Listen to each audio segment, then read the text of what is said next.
Hello, this is Matt. Again, I apologize for the really bad quality, and I'm trying to talk a little louder for my mic to work. So sorry if I sound a bit weird, but I'm kind of yelling right now, so this thing will read me.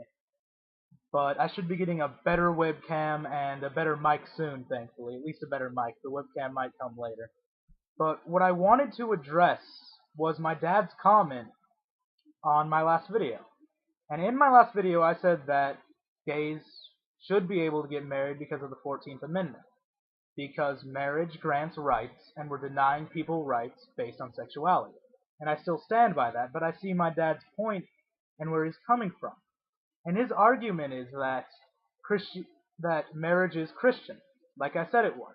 And because Christians believe that gays are wrong, they shouldn't be able to get married because marriage is Christian. And that would be all fine and good if marriage was just Christian. But if you really listen to my last video, I made the point that it's not that anymore.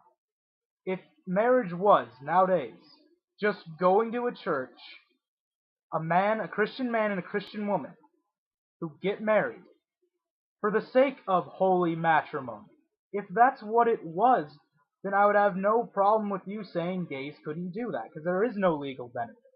You have the personal right and opinion to deny them something like that, but you can't deny them benefits, is the point I'm making.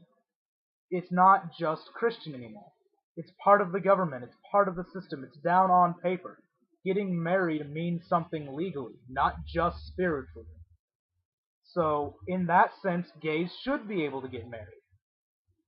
And the next point I'm going to make is that if gays getting married is a grievous sin, wouldn't a non-Christian man and a non-Christian woman getting married be just as bad if holy matrimony, marriage, is just for Christians? Wouldn't a, let's say, atheist man and an agnostic woman getting married insult the Lord just as much as a gay man and a gay man, or a gay woman and a gay woman? I don't understand why the gay part has to even be in the equation there. By your logic, anyone who isn't a Christian who gets married is insulting the Lord. So my suggestion to that would be, have marriage not have any legal benefits. Have marriage be something only in the church, because in that case, okay, deny gays. Say no, you can't come into church, we don't believe in you. That's fine. But standing up against them, making their lives harder, and denying them benefits, because of something that scientifically they have no choice about. I understand you believe they do, and you can believe that. That's fine. But don't go shoving that down their throats and denying them rights because of it. If you want a ceremony just for yourselves, then keep it just to yourselves. That's okay. That's legal. The Constitution, that's freedom of speech. I'm all for that. That's great. But you can't deny them benefits. And marriage isn't just, it's not holy matrimony anymore. It really isn't. Most people that get married aren't Christian.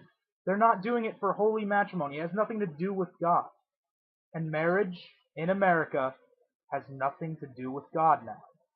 If you want marriage to have something to do with God, take the legal benefits away. If you want to keep gays out of it, take the legal benefits away. But you can't have it both ways. You can't have the legal benefits and say that gays can't get married. You can't have both.